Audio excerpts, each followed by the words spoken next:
Assalamualaikum warahmatullahi wabarakatuh. Halo teman-teman semuanya. Selamat datang di podcast Etikom bersama kita dari kelompok 5 mata kuliah Etika dan Komunikasi Paralel 1 Departemen Manajemen IPB University. Nah, di episode kali ini kita akan mengobrol dan mengulik lebih dalam nih, yang pastinya seru dan juga menambah insight baru. Kali ini kita akan membahas mengenai sertifikasi halal di Indonesia. Gimana nih teman-teman? Menarik banget kan topik podcast kali ini? Pada podcast kali ini kita ditemani oleh seorang yang gak kalah keren dan inspiratif yaitu Mbak Rim. Halo Mbak Rim, gimana nih kabarnya Mbak hari Halo, ini? Hasna. Alhamdulillah baik. Alhamdulillah. Udah siap belum Mbak buat sharing-sharing bersama kita di podcast kali ini? Insya Allah sudah siap ya Mbak ya. Silakan Mbak Hasna mungkin ya. Boleh dilanjut. Nah, oke teman-teman, karena Mbak Rimnya udah siap dan semangat buat sharing-sharing bersama kita, jadi langsung kita mulai aja nih podcast pada kali ini. Tapi sebelum itu, seperti kata pepatah, tak kenal maka tak sayang, maka dari itu boleh Mbak Rim diceritakan tentang profile dan education background dari Mbak Rim. Baik, terima kasih Mbak Hasna untuk profilnya. Untuk saya, nama lengkap Rimanida Uhasana. Saya lulusan Sarjana Teknologi Pangan, lulus di tahun 2018. Lalu di tahun 2019 saya sudah jadi auditor halal ya. Jadi sudah 5 tahun menjadi auditor halal di LPH LPPOM MUI. Waktu itu belum diambil alih sama BPJPH ya, waktu saya masuk. Jadi untuk sertifikasi halal diambil alih secara sah oleh BPJPH di tanggal 17 Oktober 2019 ya. Jadi sudah 4 tahun juga, sudah 5 tahun ya. Jadi sudah 5 tahun sertifikasi halal sudah diambil alih oleh Kementerian Agama, Badan Penyelenggara Jaminan Produk Halal. Untuk sekarang LPPOM bertindak sebagai lembaga pemeriksa halalnya saja, begitu ya. Oke, Mbak Rim. Karena kita udah kenal nih sama Mbak Rim, mari kita lanjut ke sesi tanya jawab yang akan ditanyakan oleh teman-teman saya. Oke, terima kasih Asna. Mungkin di sini saya akan mulai beberapa ini ya Mbak. Mungkin agak penasaran aja dengan Iya. sertifikasi halal dan pengen lebih tahu nih mengenai sertifikasi halal seperti itu. Mungkin yang pertama saya pengen nanya ini sih Mbak. Jadi kalau dari sertifikasi halal sendiri, seberapa penting sih sertifikasi halal tersebut bagi sebuah bisnis ataupun sebuah produk itu, dan mengapa sebuah produk itu harus bersertifikasi halal seperti itu Mbak? Baik, terima kasih Mas Fahmi untuk pertanyaannya. Jadi untuk seberapa penting sertifikasi halal ini, pertama ya, karena di Indonesia ini merupakan negara dengan mayoritas pemeluk Muslim terbesar di dunia. Jadi halal ini merupakan poin penting begitu ya, Mas ya, untuk konsumsi produk bagi Muslim. Nah, untuk selain itu saat ini juga sudah ada undang-undangnya terkait kewajiban untuk bersertifikat halal untuk produk pangan ini dimulai tanggal 17 Oktober 2024 tahun depan ya. Jadi semua produk pangan yang beredar di pasar Indonesia itu harus sudah bersertifikat halal. Kalau dulu mungkin hanya voluntary, kalau sekarang sudah kewajiban gitu ya, karena dari pihak pemerintah juga sudah mulai aware gitu, terkait dengan isu ini. Silakan, silakan. Oke, baik Mbak. Terima kasih. Berarti memang sertifikasi halal itu sangat penting ya Mbak, khususnya di Indonesia yang mayoritas itu agama Islam, gitu ya Mbak. Oh, Hmm, mungkin selanjutnya kan karena tadi sertifikasi halal itu penting, karena hmm. mungkin kita juga masih mahasiswa dan pengen tahu lebih lanjut nih, kayak gimana sih Mbak proses ataupun langkah-langkah yang harus dilakukan agar suatu produk itu bisa mendapatkan sertifikasi halal, gitu Mbak. Untuk proses pendaftaran ya Mas ya sampai Iya. terbit sertifikat halal. Jadi yang pertama pelaku usaha melakukan registrasi terlebih dahulu ke BPJPH ya. Sekarang untuk registrasi di ptsp.halal.go.id untuk persyaratannya itu wajib memiliki NIB, nomor induk berusaha. Jadi nanti pada saat pendaftaran dan pembukaan akun itu nanti akan langsung dimasukkan begitu ya nomor NIB dari pelaku usaha tersebut. Tuh, nanti setelah jadi kalau misalkan belum punya NIB wajib bikin NIB dulu di website OSS ya kalau sekarang untuk pembuatan NIB. Nah, lalu nanti setelah NIB-nya sudah akunnya sudah dibuat, nanti bisa langsung mulai mengisi data pelaku usaha. Nanti tinggal diisi aja sesuai dengan form yang ada di website begitu ya. Nah, lalu nanti setelah itu baru mengajukan pendaftaran sertifikat halal. Jadi nanti untuk pengajuannya bisa pilih yang baru kalau memang baru melakukan pendaftaran begitu ya. Kecuali kalau misalkan sudah punya produk tapi punya produk lain yang mau didaftarkan itu silahkan didaftarkan pengembangan. Oke, makasih Fahmi. Nah, Mbak, selanjutnya aku mau nanya nih, Mbak. Tadi kan udah dalam proses sertifikasi halal ini udah melalui proses yang panjang nih. Nah, mungkin apakah pernah ada permasalahan yang muncul dalam proses sertifikasi halal, seperti prosesnya yang mahal, atau mungkin saja ada konflik atau kontroversi gitu terkait sertifikasi halal di Indonesia, Mbak? Ya, baik, terima kasih Mbak Dela. Untuk permasalahannya sendiri saat ini ya lebih ke informasi terkait sertifikasi halal karena tidak semua orang tidak semua orang dapat ya informasinya ya, terutama untuk masyarakat daerah pelosok gitu ya.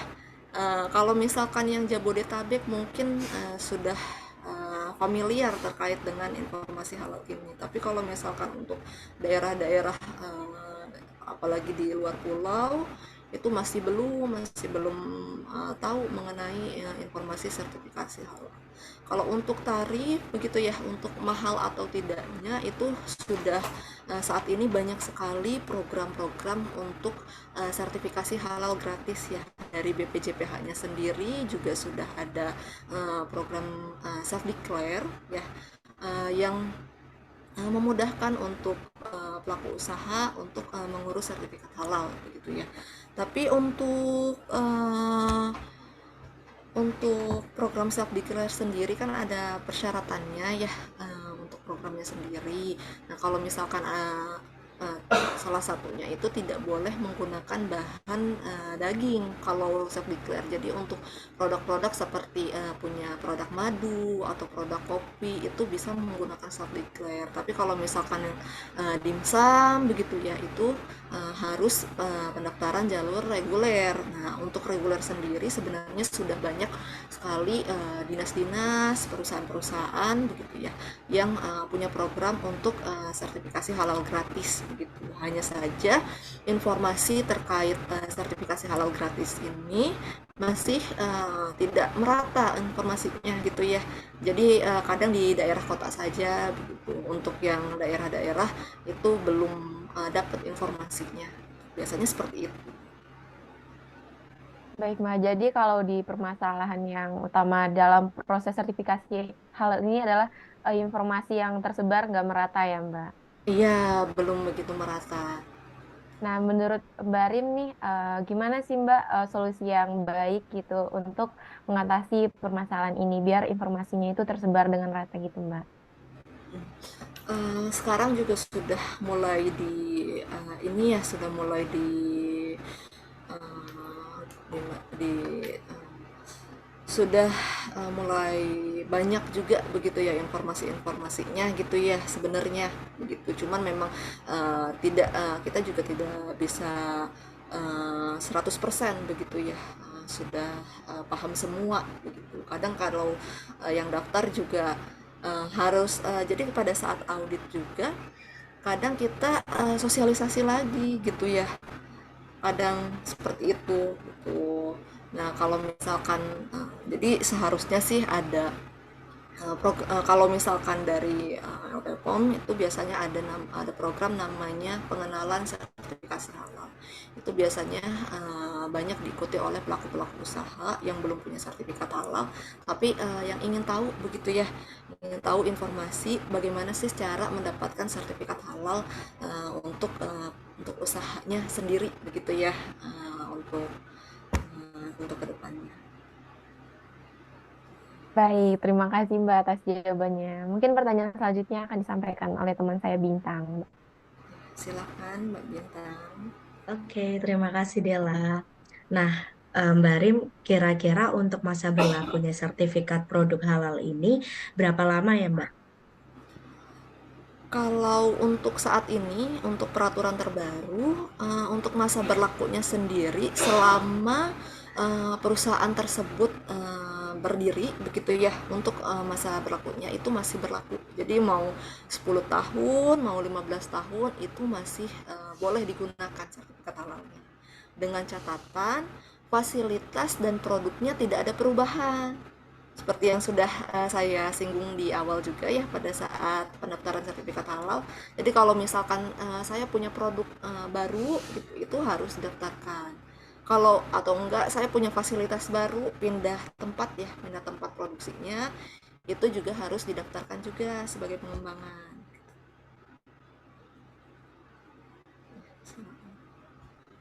Oke, terima kasih Mbak Rim. Nah, kalau kira-kira bagaimana nih konsumen bisa membedakan antara label halal dan yang tidak gitu, atau yang palsu gitu Mbak Rim?